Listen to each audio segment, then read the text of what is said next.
what would you say was that first project that truly made you feel like what I'm doing really matters?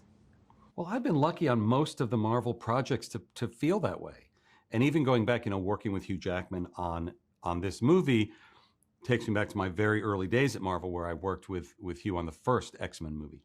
And that movie meant a lot to a lot of people. That's what the entire X-Men are about, is giving voice to the underdogs, to the people who feel othered.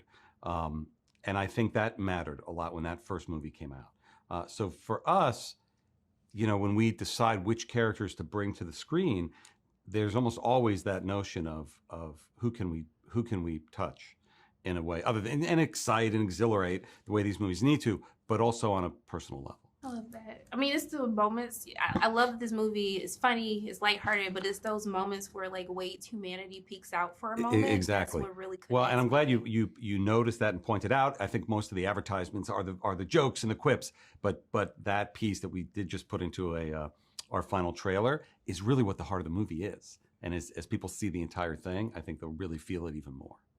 Now, I do have a question. Since you did mention the final trailer, I do have a thought. I mean, a lot of people are kind of like, oh, the trailers are giving a little bit too much away, especially with the final one. Yes. I wanted to know, as we get into more of this phase and the big tentpole titles, especially with Secret Wars coming up, I wanted to know, like, would you ever be open to the possibility of a one-and-done trailer moving forward, just to avoid spoilers? I would be open to it.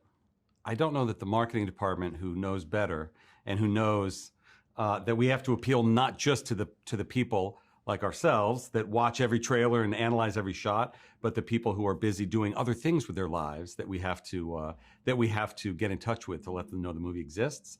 So that's always the push and pull between the filmmakers and the marketing team, whose job it is to get as many eyeballs as possible onto a project. So I don't disagree, and I know people who purposely stay away from all marketing. If you're already interested in the movie, stay away. Yeah, I don't watch trailers. Yeah, smart. I feel like we can change minds though. Right. Just for the big ones. Right. I'm gonna still keep hope alive. Well, you're right, and there are lots of things people don't know about yet in this movie. So there's certainly a lot held back, and I think about Avengers Endgame, where the entire marketing was literally only based on the first 20 minutes of the movie. Oh yeah, y'all did. So they did a good job, at that. But I mean, also too, Wade's kind of struggling with, can he rewrite the past with one moment, Mm-hmm. And I want to know, for you, with everything that you've done, the good, the bad, the ugly, I want to know, if knowing what you know now about all of the outcomes, if there is a moment that you can go back and revisit and change in the MCU, what would that be? Well, it's, in little ways, there's lots of things. You can't finish a project and then look at it again and not see lots of little things that you would have done differently, you could have tried.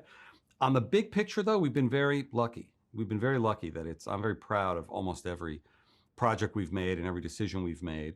I think we've not been shy about saying post-Endgame, there was, with Disney Plus, so many new things that we brought in our enthusiasm to bring new characters to life. I think everything had its value, but now we're looking at how do we maintain that excitement and that enthusiasm for a handful of projects a year. Well, one project that I'm still excited about is Blade.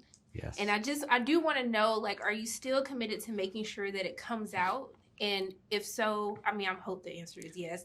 But would you be open to actually seeing Wesley come back and reprise like a version of that role? We are committed to the movie, and we're so committed to it that we're not going to make it until it's right, which has been frustrating for us and for some fans as it's taken a while. But we have a writer working on it now. I've read half of his new draft, and it's feeling good so far. And would you be open for Wesley returning? Wesley's the greatest. Wesley's great. Mahershala, who's the one who came in 5 years ago, and said, I want to play it, is what this new movie's about. I'm just greedy. I want them both, okay? Look, I just want to thank you so much for taking time to speak with me. I truly appreciate you and everything that you've done. Appreciate and I'm it. just sending love and light your way. I Thank hope you you. have a great day. You too.